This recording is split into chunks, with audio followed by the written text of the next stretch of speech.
आज हम जलालुद्दीन मोहम्मद अकबर के बारे में बात करेंगे, जिसे लोग अकबर द ग्रेट के तौर पर जानते हैं।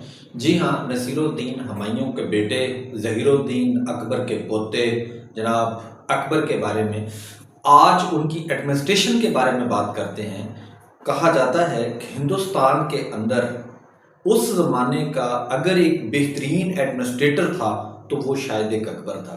ऐसा उसने क्या किया कि जो उसे एक बेहतरीन एडमिनिस्ट्रेटर कहा जाता है। जनाब वाला अकबर ने 9 रतन के नाम से 9 ऐसे लोग थे जिनको उन्हें वजीर बनाया हुआ था, जो उसकी काबीना में शामिल थे। उसके अंदर अबुल फैजी, राजा बैरबल, राजा टोडरमल, शेख मुबारक, अब्दुल रहीम खान खाना, तानसीन और हकीम अल फतेह और राजा मान सिंह जैसे नाम शामिल थे। कहा जाता है कि अगर ये 9 लोग उसकी काबीना में मौजूद ना होते तो शायद अकबर हिंदुस्तान पर इतने बड़े रकबे पर, इतने बड़े खित्ते पर हुकूमत ना कर सकता था। अकबर की हुकूमत को 4 चांद लगाने के अंदर इन 9 लोगों ने बड़ा अहम किरदार अदा किया।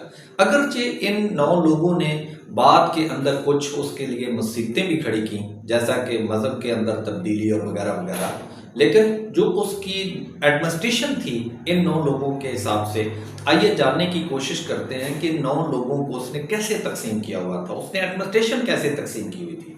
सबसे पहले एक 9 उसने महकमे बनाए हुए थे, जिसमें एक था माल का महकमा, जिसे दीवान चलाया करते थे। ये फिनांस का महकमा था, जो पूरे मुल्क के अंदर जो टैक्स का रेवेन्यू जो था वो इकट्ठा करता था, उसका हिसाब रखता था।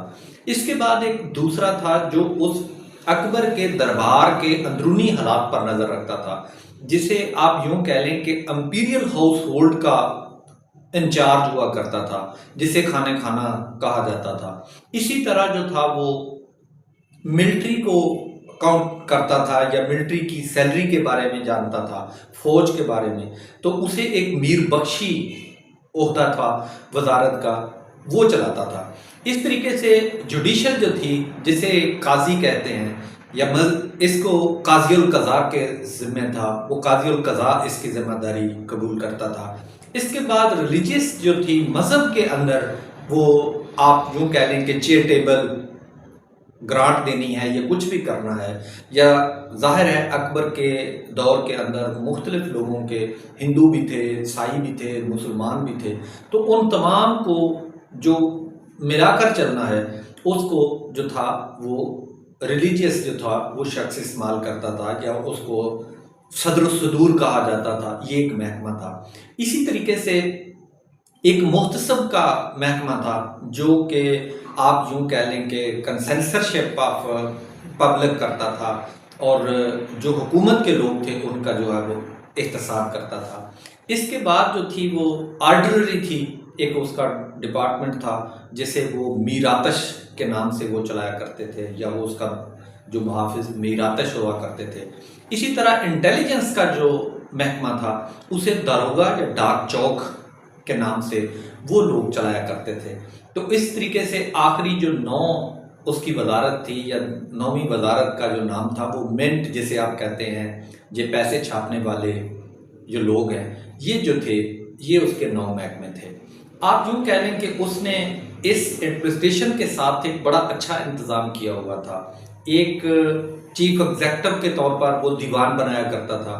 फिर उसने जो थी वो जो ड्यूटीज़ थी वो इनकी बख्शीश की और सदर सदूर की इसके अंदर आती थी, मोहतसब इसमें आता था। चीफ एग्जेक्टिव के नीचे जो था वो आप यूँ कह लें कि बख्शी, सदर सदूर, काजी और मुख्तसब जो उसके अंदर आते थे। फिर उसका प्रोविजनल या यूँ कह लें कि प्रोविंशियल सूबाई सतह पर उसने बड़ा इख्तियार किया हुआ था, एक बड़ा एडमिनिस्ट्रेशन चलाई हुई थी, जिसे वो डिवीज़न के तौर पर या डिवीज़न की हुई थी, जैसा कि डिस्ट्रिक्ट एंड एडमिनिस्ट्रेशन आप यूँ कह लें। इसके अंदर एक फौजदार का ओहदा हुआ करता था, जो कि मौजूदा डीसी के बराबर कह लें या डीसी के इक्वल, या इस तरह का एक काम जो था वो चलता था। इसके बाद जो था आप यूं कह लें कि कोतवाली था, ये एक थानेदार होता था, जैसे आजकल का जो थानेदार होता है, इस तरीके से उस वक्त जो कोतवाली हुआ करता था।